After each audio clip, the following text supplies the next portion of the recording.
उत्तराखंड के पहाड़ जितने खूबसूरत, जितने शानदार दिखते हैं, उतना ही शानदार वहां का जीवन नहीं है। पहाड़ों पर एक घर चाहिए जो जीवन को सुकून दे। ये भ्रम आपका तब टूटेगा जब आप 10 दिन पहाड़ के किसी गांव में बिताएंगे, वहां पर रहेंगे। इस भ्रम को तोड़ने के लिए कई कारण है। वैसे तो आपको क्या लगता है उत्तराखंड का सबसे बड़ा मुद्दा क्या होना चाहिए? पलायन, शिक्षा, रोजगार, बिजली, पानी, ये सब तो है ही, लेकिन सबसे पहले जान है तो जहान है। अब आप सोचेंगे कि भाई जान को किससे खतरा है? सुबह शाम पहाड़ों में जो सबसे बड़ा खतरा है वो है जंगली जानवर। इन तस्वीरों को देखिए जरा। सबसे पहले ये अलग अलग तस्वीरें हैं। भालू और गुलदार बचा लो सरकार। आज उत्तराखंड का आधा से ज्यादा हिस्सा, खासतौर पर गढ़वाल का हिस्सा, सरकार से यही गुहार लगा रहा है कि भाई सरकार, हमको आप भालू और गुलदार से सबसे पहले बचा दीजिए। रोजगार, शिक्षा, स्वास्थ्य, पलायन जैसे मुद्दों पर हम उसके बाद बात कर लेंगे, क्योंकि हालत ही कुछ इस तरीके से हो गए हैं। जो 6 अलग अलग तस्वीरें आप देख रहे हैं, ये अलग अलग जगहों की तस्वीरें हैं। किसी में आपको भालू दिखाई देगा, किसी में आपको गुलदार दिखाई देगा, किसी में आपको तब की तस्वीरें दिखाई देंगी जब ये भालू और गुलदार हमला करके किसी की जान ले चुके हैं। मानव और वन्य जीवों का संघर्ष उत्तराखंड में पिछले कुछ समय में बड़ी ही तेजी के साथ आगे बढ़ा है। आए दिन आप खबरें पढ़ते और सुनते होंगे, देखते भी होंगे, और हम अपने अपने प्लेटफॉर्म के हिसाब से उन खबरों को या तो लिखते हैं या आप तक पहुंचाते हैं, या हम भी उन खबरों को पढ़ते हैं। जंगली जानवरों के हमलों की खबरें मानव और वन्य जीव के संघर्ष की। तहलका एक्सक्लूसिव में आज उन्हीं खबरों का पोस्टमार्टम हम करेंगे। उत्तराखंड में गुलदार के हमले आए दिन होते रहते हैं, खूब सारे होते रहते हैं। ये हमले पिछले कुछ समय में काफी तेजी के साथ आगे बढ़े हैं, लेकिन आजकल खबरें गुलदार के साथ साथ भालू की भी बहुत ज्यादा आने लगी हैं। किसी गांव की पगडंडी पर चढ़ता हुआ भालू आपको दिख जाएगा, पेड़ पर चढ़ा भालू आपको दिख जाएगा, घरों में घुसने की कोशिश करता हुआ भालू आपको दिख जाएगा। ये सब चीजें जो आप इस समय एक वीडियो में भी देख रहे हैं, ये अलग अलग वायरल वीडियोस हैं जो आपने देखी होंगी सोशल मीडिया पर। गुलदार कम था, जो भालुओं ने भी आतंक मचाना शुरू कर दिया है। सिर्फ भालुओं की ही बात करें तो कुछ आंकड़े हैं पहले जिन पर हम बात कर लेते हैं, उन पर बात करना भी जरूरी है। आंकड़े आपकी स्क्रीन पर चल भी रहे हैं। इस साल यानी कि साल 2025 में अभी तक 71 भालू के हमले दर्ज किए गए हैं उत्तराखंड में। 71 केसेस सामने आ चुके हैं जहां पर भालुओं ने हमला किया है, और इन 71 मामलों में से 6 से ज्यादा लोगों की मौत हो गई है और कई लोग तो बुरी तरह से घायल हुए हैं। और भालू के हमले की खास बात यह होती है कि जब भालू हमला करता है तो बड़ी बुरी तरह से जख्मी कर देता है। यदि कोई भालू के हमले में बच भी जाए तो उसके हाल बड़े बुरे हो जाते हैं। पिछले 25 सालों में, यानी कि राज्य गठन के उत्तराखंड जब से बना तब से लेकर आज तक, पिछले 25 सालों में भालू के हमले में 2009 लोग घायल हुए हैं, जिनमें से 71 लोगों की जान चली गई है। यानी कि जब से उत्तराखंड राज्य अलग हुआ, अलग बना, तब से 71 लोग भालू के हमले में ही अपनी जान गंवा चुके हैं। सोचिए आंकड़ा कितना बड़ा। और ये सिर्फ मानव और वन्यजीव संघर्ष का जो पूरा पैरामीटर होता है, उसमें मैं आपको सिर्फ भालू के हमले की खबरें बता रहा हूं। इसमें गुलदार अलग है, जंगल से आए हुए जो सांप, जो शहरी इलाकों में, ज्यादातर कॉर्बेट टाइगर रिजर्व के आसपास के इलाकों में सांप भी कई लोगों की जान ले लेते हैं, बल्कि अब तो बंदर भी जानलेवा बन चुके हैं। कई खबरें ऐसी आई हैं जहां पर बंदर भी हमला कर देते हैं। तो बहुत बड़ी चुनौती इस समय मानव और वन्यजीव संघर्ष की उत्तराखंड में देखने को हमें मिल रही है। हाल की घटनाओं के उदाहरण में आपको कुछ बताऊं तो उत्तराखंड में भालू के हमलों के कारण ग्रामीण इतने भयभीत हो चुके हैं कि स्थितियां बड़ी विचित्र हो चुकी हैं। हाल ही में एक बुजुर्ग महिला पर भालू ने हमला किया, जिससे वो गंभीर रूप से घायल हो गई। पिथौरागढ़ में भालुओं ने घर को तोड़ दिया और छतों पर, दरवाजों पर चढ़ते हुए नजर आए, घर के अंदर घुस करके राशन खाते हुए नजर आए। ऐसी तस्वीरें भी भालू के हमले के सामने हैं। टिहरी में एक बाइक सवार की मौत हो जाती है। एक बाइक सवार पर भालू ने हमला कर दिया, जिससे वो घायल हो गया और बाद में उसकी मौत हो गई। ये उन 6 मामलों में से एक था जो मैंने अभी आपको गिनाए हैं। रुद्रप्रयाग में एक फीटर ने भालू से भिड़ करके अपनी जान बचाई। एक फीटर ने भालू का सामना बड़ी ही बहादुरी से किया रुद्रप्रयाग में और अपनी जान बचाई। हालांकि वो घायल हो गया, उसके पैर में काफी ज्यादा चोट भी आई थी। अब बढ़ते हमलों के कारण क्या हो सकते हैं? एक तो भोजन की कमी। जंगलों में भोजन की कमी होने के कारण भालू आसान भोजन के लिए, यहां पर सिर्फ बात भालू की नहीं है बल्कि इसमें गुलदार को भी आप शामिल कर दीजिए, तमाम जंगली जानवर आसान भोजन के लिए गांव की ओर रुख करते हैं। जनसंख्या वृद्धि और बस्तियों का विस्तार लगातार बढ़ता जा रहा है।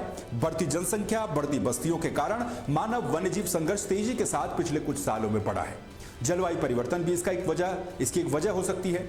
मौसमी चक्र में बदलाव के कारण कुछ भालू शीत निंद्रा में नहीं जा पा रहे हैं, जिससे वो सर्दियों में भी सक्रिय हैं।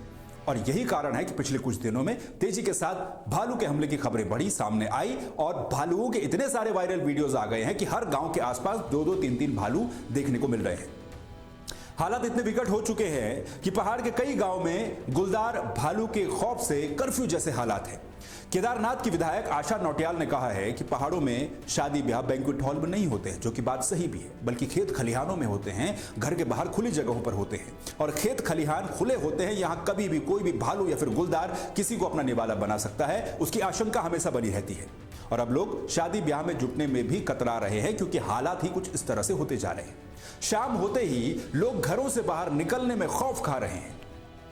इसके अलावा आपको यह भी बता दें कि हाल ही में पौड़ी के एक गांव में सुबह घास लेने गई, जंगल की ओर घास लेने गई 2 महिलाओं ने करीब 30 मीटर की दूरी पर एक गुलदार को घात लगाकर बैठे देखा और उन्होंने शोर मचाया, जिसके बाद वो गुलदार वहां से भागा। लेकिन उसके बावजूद भी इस घटना ने पूरे गांव में दहशत फैला दी है। गांव वालों ने बताया कि पिछले महीने भी एक बुजुर्ग व्यक्ति पर गुलदार ने हमला कर दिया था, जिससे वो गंभीर रूप से घायल हो गया था।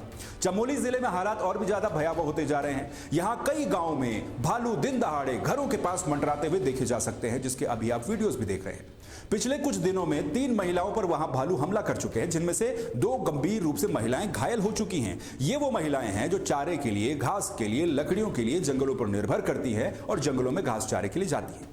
उत्तरकाशी में भी यही स्थिति है। उत्तरकाशी के भटवाड़ी, पुरोला और धनारी क्षेत्र में भी जंगली जानवरों की आवाजाही तेजी के साथ बढ़ी है। यहां रात के समय गुलदार और अन्य जंगली जानवरों की गतिविधियां सामान्य हैं, लेकिन हाल ही में भालू के देखे जाने की घटनाएं और भी ज्यादा तेजी के साथ बढ़ी है। कुछ दिन पहले पुरोला के घर के आंगन में लगे पेड़ से भालू फल खाने के लिए उतर आया। यहां भी भालू दिखने से दहशत का माहौल उसके बाद हो गया।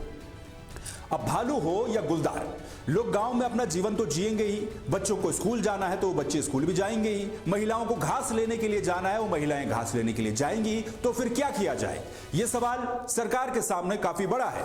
स्थितियां इतनी चिंताजनक हो चुकी हैं कि कुछ जिलों में बच्चों की टाइमिंग तक चेंज करनी पड़ रही है। स्कूल की टाइमिंग की मैं बात कर रहा हूं।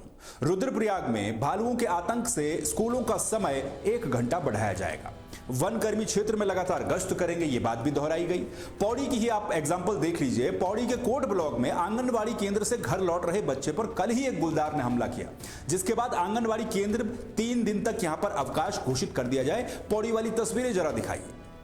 वो पौड़ी जहां पर बहुत सारी गढ़वाल मंडल का एक तरीके से मुख्यालय है, लेकिन उसके बावजूद भी जंगली जानवरों का आतंक यहां पर भी उतना ही है जितनी बाकी जगहों पर है। चमोली, रुद्रप्रयाग, उत्तरकाशी, जैसा मैंने आपको एग्जांपल देकर के बताया।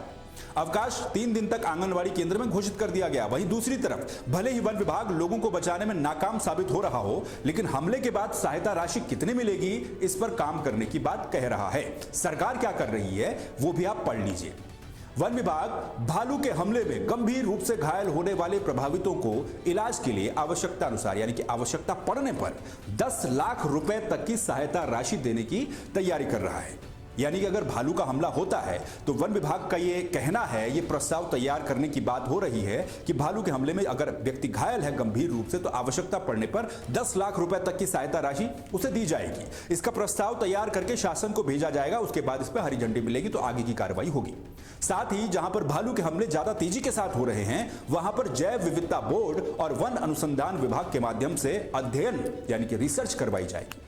एक बड़ी चिंता और एक बड़ा सवाल मेरा यह भी है कि क्या वन विभाग के पास वाकई में इतने सारे संसाधन हैं, इतने सारे लोग हैं, इतने सारे वनकर्मी हैं कि वो भालू के या फिर गुलदार के हमलों वाली जगहों पर अपनी गश्त बढ़ाए या फिर क्विक रिस्पांस टीम को तेजी के साथ आगे बढ़ा पाए।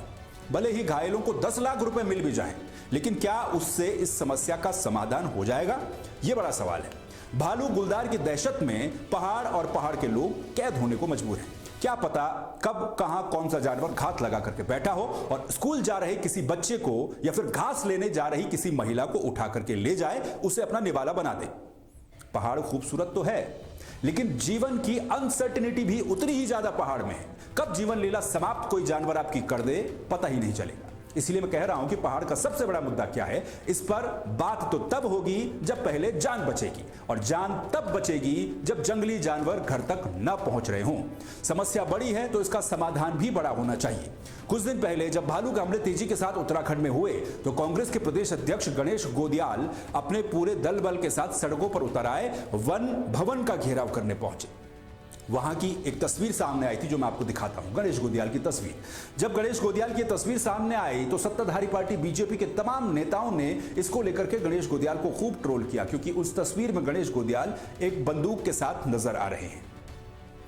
बंदूक के साथ गणेश गोदियाल उस तस्वीर में नजर आ रहे हैं और यह कहा गया कि गणेश गोदियाल हथियार उठाने की बात कर रहे हैं, जबकि गणेश गोदियाल उस वक्त ही कहना चाह रहे थे कि जंगली जानवरों का खौफ, उनके हमले जिस तेजी के साथ बढ़ रहे हैं, तो उसमें जो ग्रामीण लोग हैं उनकी सुरक्षा के लिए आपको कुछ ना कुछ तो करना पड़ेगा, अन्यथा उन्हीं को ही यह हथियार उठाना पड़ेगा।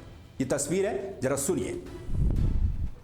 ये संदेश सरकार तक जाए कि हम अपने हाथों से हथियार नहीं उठाना चाहते, लेकिन ये सरकार मजबूर न करे कि हम अपनी माताओं की, बहनों की, अपने नौनिहालों की रक्षा के लिए मजबूरन अपने हाथों से हमें हथियार न उठाने पड़े। ये समय रहते हुए मैं इस बात को चेताना चाहता हूँ उत्तराखंड की सरकार को। तो मेरे सभी साथियों का तो मानव और वन्यजीव संघर्ष की कहानी उत्तराखंड में बड़ी लंबी है, बड़ी विकट है, बड़ी विचित्र है और बड़ी चिंताजनक है। स्थितियां आज पहाड़ों में यह हो चुकी हैं कि गार्जियंस अपने बच्चों को स्कूल भेजने से डर रहे हैं। क्यों? क्योंकि क्या पता कब कौन सा जानवर उनके बच्चे की जीवन लीला समाप्त कर दे, कब किस महिला पर भालू या फिर गुलदार हमला कर दे। और ये हमले पिछले कुछ समय में तेजी के साथ बढ़े हैं। ऐसा नहीं है कि इस पर सरकारें कुछ नहीं कर रही होंगी या फिर कुछ नहीं करना चाहती। हो सकता है कि सरकारें इस पर कोई प्लानिंग बना रही हों, कुछ करना चाहती हों, या फिर मुआवजे को लेकर, जैसे मैंने कहा कि वन निगम की जो बैठक हुई इसमें यह कहा गया कि 10 लाख रुपए तक भालू के हमले में मुआवजा दिया जा सकता है या फिर सहायता राशि दी जा सकती है। लेकिन क्या इतने से काम हो जाएगा? यही मेरी शंका है, यही मेरा बड़ा सवाल है। इसीलिए समस्या अगर बड़ी है तो इसके लिए नीति भी बड़ी होनी चाहिए। उत्तराखंड के बाकी मुद्दों पर बात में होगी। पहले पहाड़ के लोगों का जीवन सुरक्षित हो, उसके बाद बाकी मुद्दों पर बात होनी चाहिए, क्योंकि अगर जान है तो जहान है। और जंगली जानवर अगर इसी तरीके से, इसी तेजी के साथ आबादी वाले इलाकों में घुसपैठ करते रहेंगे, घुसते रहेंगे, लोगों पर हमला करते रहेंगे, तो लोगों की जान कैसे बच पाएगी? तहलका एक्सक्लूसिव में फिलहाल के लिए बस इतना ही। बाकी खबरों के लिए आप बने रहिए तहलका डिजिटल के साथ। मुझे दीजिए इजाजत। नमस्कार।